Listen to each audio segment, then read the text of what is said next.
వస్తున్న వరద ప్రవాహంతో కృష్ణమ్మ పరవళ్లు తొక్కుతోంది. ప్రకాశం బ్యారేజ్ దగ్గర క్రమక్రమంగా వరద ఉధృతి పెరుగుతోంది. 8 గేట్లను అడుగు మేర ఎత్తి వరద నీటిని దిగువకు వదులుతున్నారు అధికారులు. 5816 క్యూసెక్కుల నీటిని సముద్రంలోకి వదులుతున్నారు. పంట కాలువలకు 1309 క్యూసెక్కుల నీరు విడుదలవుతోంది. బ్యారేజ్ దగ్గర పరిస్థితిపై మరింత సమాచారం రిపోర్టర్ శివ నాగేశ్వరరావు అందిస్తారు.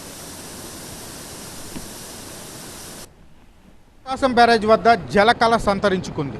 కృష్ణానది పరివాహక ప్రాంతంలో విస్తారంగా వర్షాలు కురుస్తున్న నేపథ్యంలో ప్రకాశం బ్యారేజ్కు భారీగా వరద నీరు వచ్చి చేరింది. దీంతో ఇరిగేషన్ అధికారులు ఎగువ నుంచి వచ్చినటువంటి ఈ వరదను దిగువకు విడుదల చేస్తూ ఉన్నారు. ప్రస్తుతం ప్రకాశం బ్యారేజ్ వద్ద ఇక్కడ ఉన్నటువంటి పరిస్థితిని కూడా చూడొచ్చు. మొత్తం 7125 క్యూసెక్ల నీటిని దిగువకు విడుదల చేస్తూ ఉన్నటువంటి పరిస్థితి.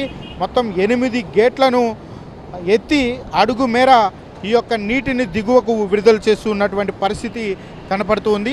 7125 క్యూసెక్ల నీటిని సముద్రంలోకి విడుదల చేయగా 1309 క్యూసెక్ల నీటిని కాలువల ద్వారా పంట పొలాలకు విడుదల చేస్తూ ఉన్నటువంటి పరిస్థితులు కనపడుతూ ఉన్నాయి. గత 3-4 రోజులుగా కూడా విస్తారంగా వర్షాలు కురుస్తూ ఉన్నాయి. దీంతో వాగులు వంకలు అన్నీ కూడా పొంగి పొరలుతూ ఉన్నాయి. మరోవైపు ఎన్టీఆర్ జిల్లా నందిగామ వద్ద కూడా కట్టలేరు వాగు, మున్నేరు వాగుకు భారీగా వరద నీరు వచ్చి చేరటం, కట్టలేరు వాగు కూడా పొంగి పొరలుతూ ఉంది.